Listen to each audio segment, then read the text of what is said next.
তো হ্যালো বন্ধুরা, কেমন আছো? আশা করছি সবাই ভালোই আছো। তো তোমাদের জন্য আজকে সব থেকে বড় জিনিস নিয়ে এসেছি স্টুডেন্ট ক্রেডিট কার্ডের ব্যাপারে। সেটা হচ্ছে আমার লোনের স্যাংশন লেটার। সেটা পড়ে তোমাদেরকে সমস্ত ডিটেলস ক্লিয়ার করবো। এবং বারবার আমি যেটা দাবি করি আমার চ্যানেলে, যে অন্য কোনো চ্যানেল, কোনো সাইবার ক্যাফে, ইভেন এত বড় কথা বলে দিই যে তোমার কলেজও তোমাকে সেই গাইডেন্সটা দিতে পারবে না স্টুডেন্ট ক্রেডিট কার্ড সম্পর্কে। এটা আমি করতে পারবো। কেন? না, আমি নিজেই লোনটা পেয়েছি এবং 2023 সাল থেকে অনেক স্টুডেন্টের লোন অ্যাপ্লাই করেছি। তো আমি যে লোনটা পেয়েছি, আমার নিশ্চয়ই একটা ডকুমেন্ট আছে। তো সেই ডকুমেন্টটা দেখতে কেমন হয়, তাতে কি কি লেখা থাকে, সে সব কিছু আজকে তোমাদেরকে দেখাবো। তো একদম মিস করবে না। ভিডিওটা ভালো লাগলে লাইক করবে, বন্ধুদের মধ্যে শেয়ার করবে। আর আমি রেকমেন্ড করবো, যদি তুমি স্টুডেন্ট ক্রেডিট লোন নিতে চাইছো, তাহলে আমার থেকে যদি আবেদন করাতে চাইছো, তাহলে স্ক্রিনে দেওয়া হোয়াটসঅ্যাপ নাম্বারে যোগাযোগ করতে পারো। যদি অনলি এনকোয়ারি আছে, কোনো প্রশ্ন আছে, তাহলে ভিডিওর কমেন্ট সেকশনে যোগাযোগ করবে। একটাই অনুরোধ, অনলি এনকোয়ারি পারপাসে ফোন বা হোয়াটসঅ্যাপ এই বছরের এই সময়টায় করবে না, কারণ প্রচন্ড ব্যস্ততার মধ্যে থাকি। সেক্ষেত্রে হয়তো কলটা অ্যাটেন্ড করতে অসুবিধা হবে। তো তুমি কমেন্ট করবে, অবশ্যই সেখানে কিন্তু উত্তর পাবে। তো চলো বেশি কথা না বাড়িয়ে আজকের মেইন টপিকের দিকে যাওয়া যাক।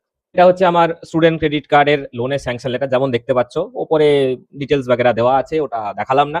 আচ্ছা, এখানে তোমার অ্যাড্রেস, কো বরোয়ারের ডিটেলস, এই সমস্ত কিছু দেওয়া রয়েছে। কি কোর্স করছি সেটা মেনশন আছে, কোথা থেকে করছি। এবং এই যে লেখাই আমি বারবার সবাইকে বলি যে স্যাংশন লেটার একটা জিনিস দেখে নেবে, যে লোন স্যাংশন আন্ডার ডব্লিউবিএসসিসি স্কিম বা West Bengal student credit card scheme. এই দেখো, West Bengal student credit card scheme, এই কথাটা কিন্তু লেখা আছে। আচ্ছা, দেন লেখা আছে আমি কত টাকা লোন নিয়েছি। না, আমি 1,96,000 টাকা লোন নিয়েছি ইনস্টিটিউশনাল পারপাসে। আমার কিন্তু কোনো non institutional expenses like hostel, laptop, অন্য আদার্স কোনো খরচা কিন্তু আমি নিইনি। আচ্ছা, আমার কত টাকা স্যাংশন হয়েছে? আমার 1,96,000 টাকা স্যাংশন হয়েছে। এই দেখো, আমাকে কত ইন্টারেস্টে ব্যাংক লোন দিয়েছে? 8.15% পার অ্যানাম। বারবার আমি তোমাদেরকে বলি যে যতই তোমার স্টুডেন্ট ক্রেডিট কার্ড স্যাংশন হোক, এখানে কিন্তু 8.15 বা 9% যেটাই ব্যাংকের রেট সেটাই লেখা থাকবে। কোনো ব্যাংক তোমাকে 4% লিখে কিন্তু লোন দেবে না। ঠিক আছে? এখানে বাকি এবার ওর ভেতরে যা যা বিষয় আছে সেগুলো লেখা আছে। আচ্ছা, বি এর দাগে একটা জিনিস লেখা আছে, the loan will be available to the student at 4%। Appropriate interest subvention of the rate of interest will be provided by the government of West Bengal during the entire period of the loan. এটা মানে কি? তুমি যেটা দিচ্ছ সেটাই দেবে, but যেহেতু রাজ্য সরকার বলেছিল যে 4% লোন পাবে, বাকি যেটা হচ্ছে সেটা রাজ্য সরকার অ্যাজ এ সাবসিডি তোমাকে প্রোভাইড করবে। অ্যাপ্রোপ্রিয়েট ইন্টারেস্ট সাবভেনশন এই জন্যই লেখা আছে। কিন্তু সাবসিডি বিগত 2 বছর হলো আসছে না। আমার লোন অ্যাকাউন্টের স্টেটমেন্টটা যদিও আমি দেখিয়েছিলাম যখন, তখন আসতো। এখন কিন্তু সাবসিডির আপডেট খুব একটা নেই এই নতুন সরকার আসার পর, বা অনেকের কিন্তু আগের সরকারের সময় থেকেও সাবসিডি নিয়ে প্রবলেম হচ্ছে। তো আমি ওই জন্যই বলি যে ধরেই নাও তুমি 9% লোন পাবে। আচ্ছা, রিপেমেন্ট অফ লোন, লোনের সমস্ত কিছু বলা আছে, যে আমি কত মাসের জন্য লোন নিয়েছি। আমি 96 মান্থসের জন্য লোন নিয়েছি, মানে 8 বছর। এই 8 বছরটা কিন্তু কোর্স শেষ হবে। কোর্স শেষ হওয়ার পর আরো 1 বছর লোন হলিডে বলো বা মরাটোরিয়াম পিরিয়ড বলো, তারপর থেকে 8 বছর, কোর্স পিরিয়ডটা ইনক্লুড করে 8 বছর কিন্তু নয়। আচ্ছা, সিকিউরিটি এগেইনস্ট লোনে কি লেখা আছে? এই লোন এগ্রিমেন্ট অনুযায়ী আমি এবং আমার বাবা, তিনি থাকবেন, তো সেই অনুযায়ী লেখা আছে।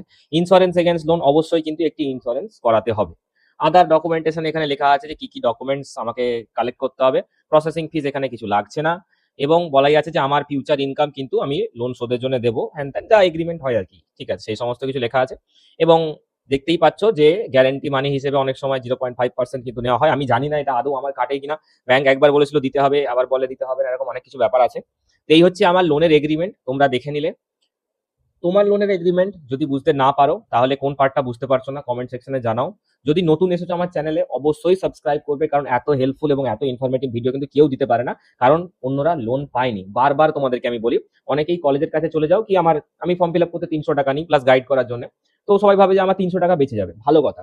আমাকে যদি 50 জন যোগাযোগ করে, 50 জন ফর্ম ফিল আপ করায়, 50 জনই আমাকে যদি যোগাযোগ করে পরেও, লোন আবেদন করার পরেও, দাদা আমার অসুবিধা হচ্ছে, আমাকে একটু গাইড করে দাও, সেই গাইডেন্সের জন্য আমি কিন্তু কোনো এক্সট্রা চার্জ করি না, এবং সেই গাইডটা সবাইকেই করি। কিন্তু তোমরা নিজে বুকে হাত রেখে বলো তো, কলেজে গিয়ে ফর্মটা ফিল আপ করালে, কলেজ ফর্মটা ফিল আপ করে দিল, কিন্তু কলেজের ওই স্যার যে ফর্মটা ফিল আপ করে দিল, 50টা স্টুডেন্টের যদি 50 রকমের সমস্যা হয়, সেই স্যারকে কি তোমরা ফোন করলে পাবে? সন্ধ্যে 7টা 8টার সময় ফোন করলে পাবে? স্যার আমার লোনটার একটা প্রবলেম হয়ে গেছে, ব্যাংকের ফর্মটা ফিল আপ করতে পারছি না, ধরে ধরে কি করিয়ে দেবে? কোনোদিন করাবে না, কোনো কলেজ করাবে না, কারণ ওটা দায় সারা একটা কাজ হয়। এটা আমি তোমাকে এত বড় কথা বলে দিলাম। জেনুইন কাজ করাতে চাও, যে জানে তার থেকে কাজ করাতে চাও, তাহলে আমাকে যোগাযোগ করতে পারো। যদি চাও যে আমি ভুলভাল কাজ করাবো, আমার 100 টাকায় কাজ চাই, তাহলে সাইবার ক্যাফে যেতে পারো। বাট সেক্ষেত্রে কি হবে, লোনটা 2 মাস 3 মাস 6 মাস ধরে চলবে। এই হচ্ছে ব্যাপার। এরকম অনেক অভিজ্ঞতা নিয়ে আমাকে অনেকেই আমার কাছে আসে। তো ভিডিওটা ভালো লাগলে লাইক করবে, চ্যানেলে নতুন এসে থাকলে সাবস্ক্রাইব করবে, অবশ্যই বন্ধুদের মধ্যে ভিডিওটা শেয়ার করো, কারণ অনেকেই কিন্তু এই সমস্ত বিষয়গুলো জানে না। এই হাড়ির খবরগুলো আমি বের করতে পারি, কারণ আমি লোনটা পেয়েছি। এবং আর চলো, আজকের ভিডিওটা এখানেই শেষ করছি। আজকের মতো টাটা বাই বাই। তোমাদের যদি কোনো প্রশ্ন থাকে কমেন্ট করো, আমি হয় কমেন্টে উত্তর দেওয়ার চেষ্টা করবো, নয়তো তোমাদের জন্য নতুন ভিডিও বানাবো।